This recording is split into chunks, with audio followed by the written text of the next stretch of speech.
Bonjour à tous. Alors aujourd'hui, je voulais vous présenter une guitare pas courante. Alors c'est une guitare qui est faite en Corée, mais assemblée à Lyon. Donc c'est une marque française, Custom 77.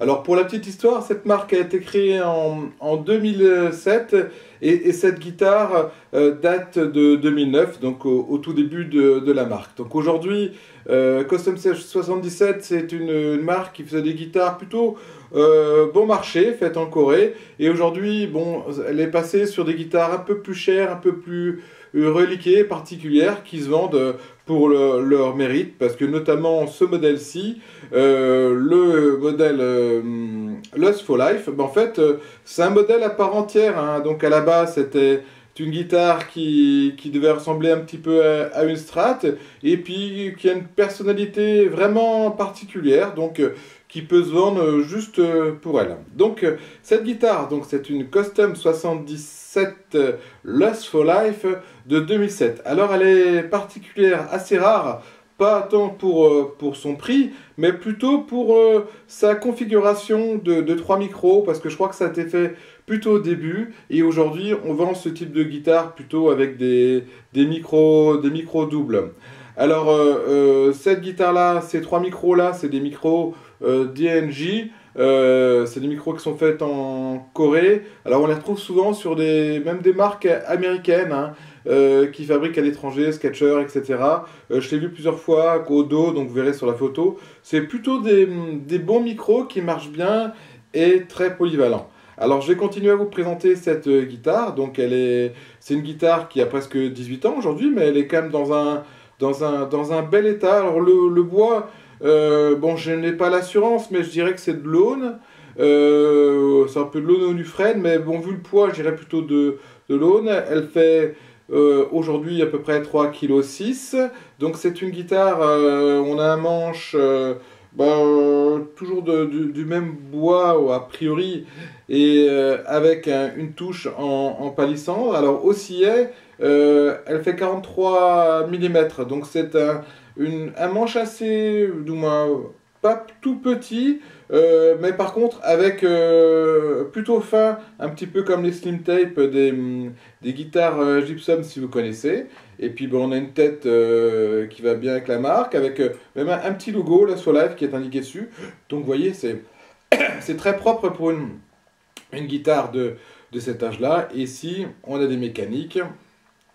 Donc le manche complètement peint, et puis donc on voit que c'est collé, hein, donc un peu comme les Gibson, et puis le dos est tout noir, hein, avec un chanfrein. En fait, cette guitare-là, qu'est-ce qu'il a, moi je trouve ce qui la caractérise le plus, c'est une guitare très confortable, hein. Donc pour jouer assis, c'est vraiment bien.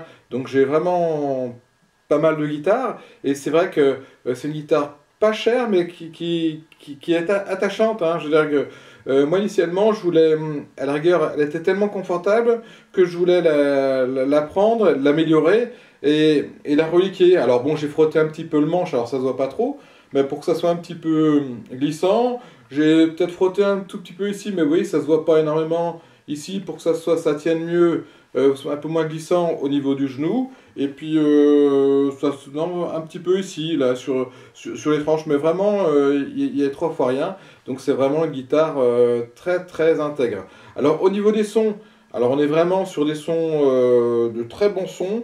Donc on est entre Fender et Gibson, alors ça dépend des configurations. Et c'est vrai qu'en fonction, ici vous avez le volume et les tonalités, et vous pouvez jouer sur les tonalités pour créer des sons différents. Donc ce qui est intéressant sur ce type de guitare-là, c'est qu'on n'aura pas forcément les sons de tout le monde. Et vraiment, alors vous pouvez voir sur Internet les démonstrations, il y en a quelques-unes. C'est vraiment très bien. Le cordier, un pneumatique, donc ça marche bien. Je dirais, seul petit défaut que moi j'aurais pour cette guitare-là, c'est le pickguard un peu en plastique. Bon, voilà, si je pouvais le changer, je mettrais quelque chose d'en fer et tout. Mais par contre, ça a l'avantage de bien vibrer quand on joue. Donc c'est vraiment une bonne guitare. Donc voilà, si vous êtes intéressé, cette guitare est en vente sur Reverb et sur Zinkif. Alors pour moi, vu le prix, la rareté, c'est quand même une guitare coup de cœur. Donc voilà, ça fait plusieurs fois que je la mets en vente, je joue avec, je dis ah non, finalement elle est très bien. Je vais la garder, je vais la reliquer. Et puis bah voilà, après il y a toujours une guitare qui arrive derrière, où on se dit ah bah finalement ouais, elle est bien, ou je vais la revendre. Bon, voilà, c'est vraiment une bonne guitare. Voilà, je recommande vraiment la marque Custom 77, surtout pour ce modèle-là. Alors les autres, je ne les connais pas, mais c'est vraiment un très bel instrument. Voilà, je vous remercie. À bientôt. Allez, au revoir.